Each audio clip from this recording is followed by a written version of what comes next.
Hello everyone, welcome back to Sonam's math villa. तो आज हम लोग स्टार्ट कर रहे हैं न्यूमेरिकल मेथड या फिर न्यूमेरिकल एनालिसिस भी आप लोग कह सकते हैं। इसमें एक बहुत इंपॉर्टेंट मेथड है। किसी भी अलजेब्रिक इक्वेशन को सॉल्व करने के लिए इसका यूज़ होता है गॉस एलिमिनेशन मेथड। अगर आप लोग कोई भी ग्रेजुएशन कर रहे हो, बीएससी, बीटेक, बीसीए, आपके लिए ये वाला मेथड बहुत हेल्पफुल है। अगर आप एमएससी भी कर रहे हो तो भी हेल्पफुल है, या किसी कॉम्पिटिटिव एग्ज़ाम की प्रिपरेशन कर रहे हो जैसे कि नेट हो गया, ठीक है, उसके लिए भी ये मेथड आपका पीछा नहीं छोड़ेगा। वहाँ पे भी ये मेथड बहुत इंपॉर्टेंट है, तो इसको समझना बहुत ज़रूरी है। तो हम स्टार्ट करते हैं इसको समझना आज। ये मैंने यहाँ पे क्वेश्चन नंबर फर्स्ट लिया है। अब इस क्वेश्चन को ध्यान से देखो। ये क्वेश्चन ना आप ऑलरेडी सॉल्व कर चुके हो जब हमारे पास 3 अननोन वेरिएबल्स होते हैं और 3 इक्वेशंस होती हैं, तो हम इजीली इनको सॉल्व करके तीनों वेरिएबल की वैल्यूज़ को फाइंड आउट कर सकते हैं, ठीक है। लेकिन गॉस एलिमिनेशन मेथड क्या कहता है? नाम से पता चल रहा है कि एलिमिनेशन होता है इसमें, ठीक है। कांस्टेंट का एलिमिनेशन करेंगे और गॉस ने ये मेथड निकाला था, इसलिए गॉस एलिमिनेशन मेथड। अब करना कैसे है उसको समझो। तो सबसे पहले आपको क्या करना है ना, पहले हम क्या किया करते थे, किसी भी एक मतलब सिंपल एलिमिनेशन मेथड में हम क्या करते थे, किसी भी एक वेरिएबल को चूज़ करते थे और उसको एलिमिनेट करते जाते थे। जैसे फर्स्ट और सेकंड इक्वेशन में अगर मुझे इनको सेम बनाना है, तो ये तो 4x है और ये 2x है, तो इसको सेम बनाने के लिए हम क्या करते थे, फर्स्ट इक्वेशन को 2 से मल्टीप्लाई कर देते थे। लेकिन इस केस में वही करेंगे, लेकिन उस चीज़ को लिखने का तरीका चेंज हो जाएगा। कैसे? हम यहाँ पे एक अलग ही कॉन्स्टेंट डिफाइन कर देते हैं जिसको हम नेम दे देते हैं R1। R1 क्या है? कोई दो इक्वेशन उठा ली, इसको मैंने नाम दे दिया फर्स्ट इक्वेशन, सेकंड इक्वेशन और थर्ड इक्वेशन।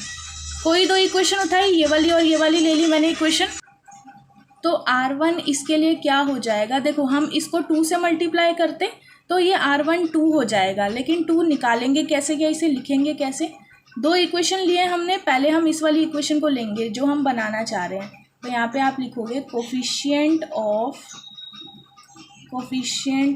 किसका कोफिशिएंट ले रहे हैं? एक्स का कोफिशिएंट ले रहे हैं। एक्स इन सेकंड इक्वेशन में ले रहे हैं, हमें इसको 4x बनाना है इसकी तरह। तो जिसकी तरह बनाना है वो ऊपर आएगा और जिसको बनाना है वो डिनोमिनेटर में आएगा। तो इन इक्वेशन सेकंड, और इसको आप क्या कर देंगे, डिवाइड कर देंगे किससे? कोफिशिएंट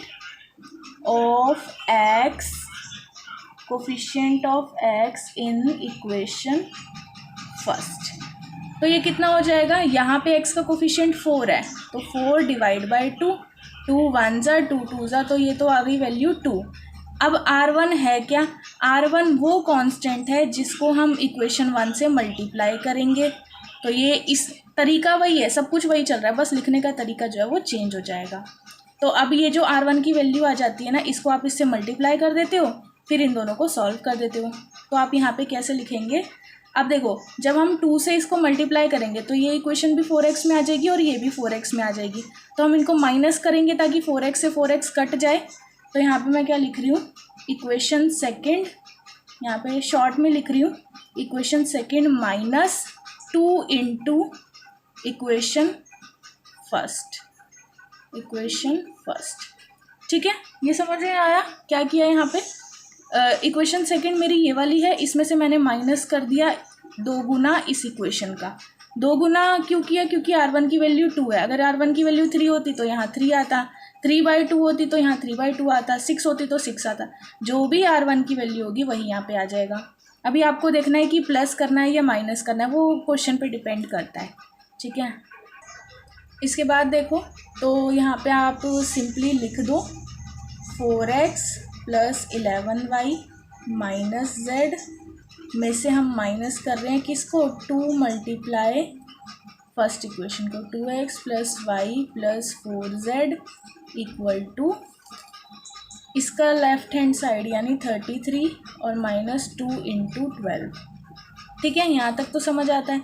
अब इसको सॉल्व करो, ये हो जाएगा 4x plus 11y minus z minus 4x minus 2y और माइनस 8z इक्वल टू ये हो जाएगा 33 माइनस 24।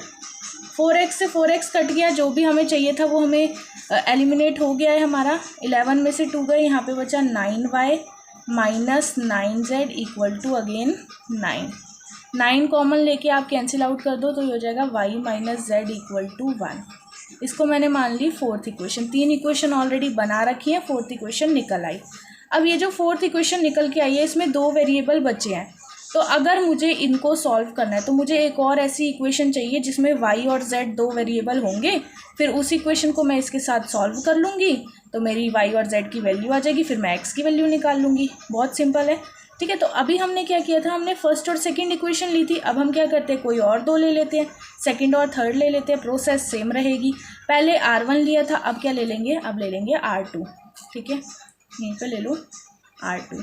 डिफाइन कैसे करेंगे, कोफिशिएंट ऑफ x का ही ले रहे हैं इन इक्वेशन, बड़ी वाली इक्वेशन में, तो थर्ड वाली इक्वेशन को मैं ऊपर लिख रही हूँ, फिर divide by coefficient of x in equation second, इसको नीचे लिख दिया। तो इसमें x का कोफिशिएंट कितना है, 8, और उसमें 4 है, तो अगेन ये क्या आ जाएगा, अगेन ये हमारा क्या आ रहा है, 2 आ रहा है।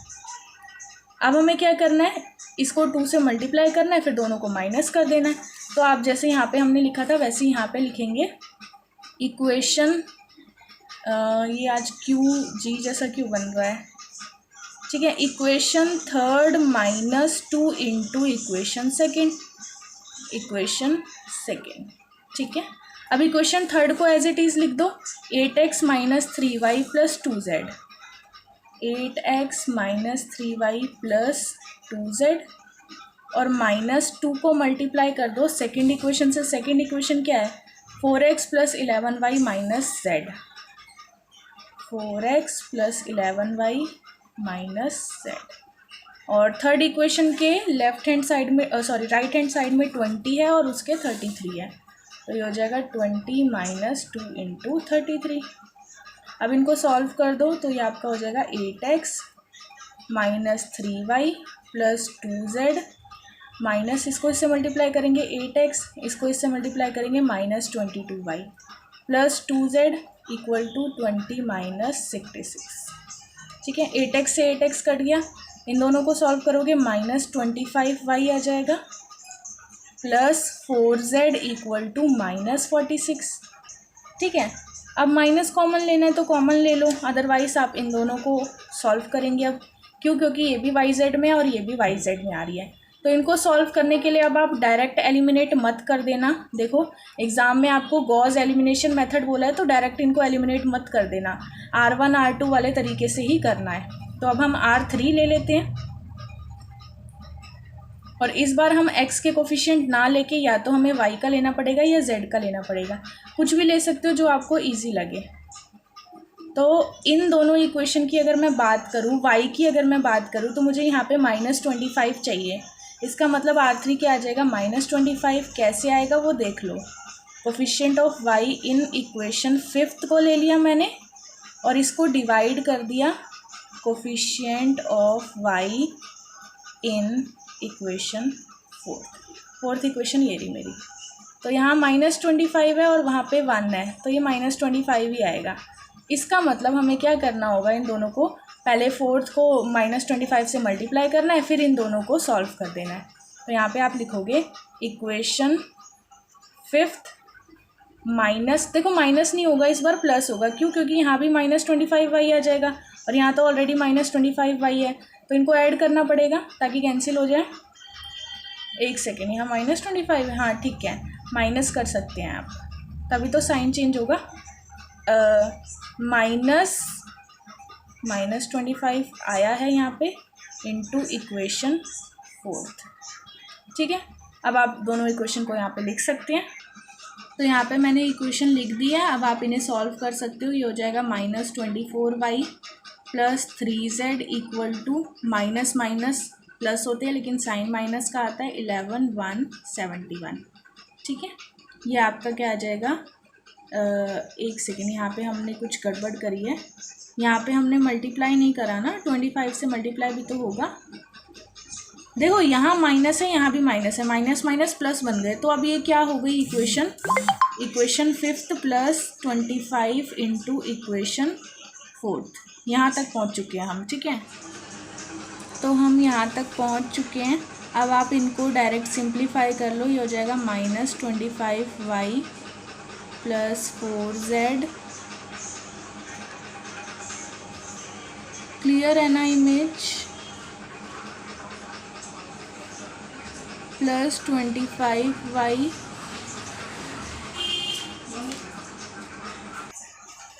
ठीक है, ये हो जाएगा -25z = -46 + 25। ये तो कैंसिल आउट हो गया। यहाँ पे क्या बच गया? -24z। और इसको आप सॉल्व करोगे तो ये कितना आ रहा है हमारा, एक सेकेंड, यहाँ पे -21 बचेगा और ये भी हमारा -21 आ रहा है। माइनस से माइनस कट गया, 21 से 21 कट गया। z की वैल्यू क्या आ गई? 1। हमें क्या निकालना था? XYZ निकालना था। z हमारा आ चुका है।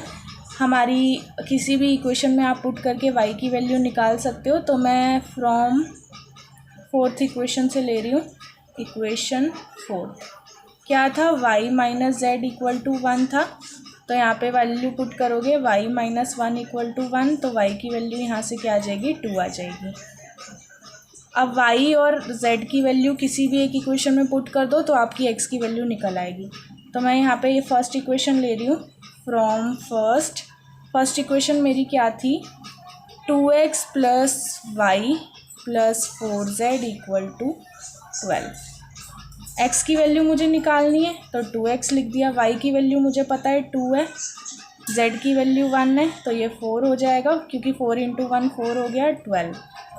2 + 4 कितना होता है? 6 होता है। 6 को इधर ले जाएंगे, 12 में से 6 गए, 6 ही बचा और फिर इससे डिवाइड कर देंगे तो x की वैल्यू क्या आ जाएगी? 3। तो XYZ की वैल्यू क्या आ रही है? 3, 2, 1। ठीक है, आई होप इस वीडियो से आपका ये टॉपिक क्लियर हो गया होगा कि गॉस एलिमिनेशन मेथड की हेल्प से हम कैसे किसी भी इक्वेशंस को सॉल्व करते हैं। इस वीडियो में इतना ही था। नेक्स्ट वीडियो में मिलते हैं अब हम। तब तक के लिए डोंट फॉरगेट टू सब्सक्राइब।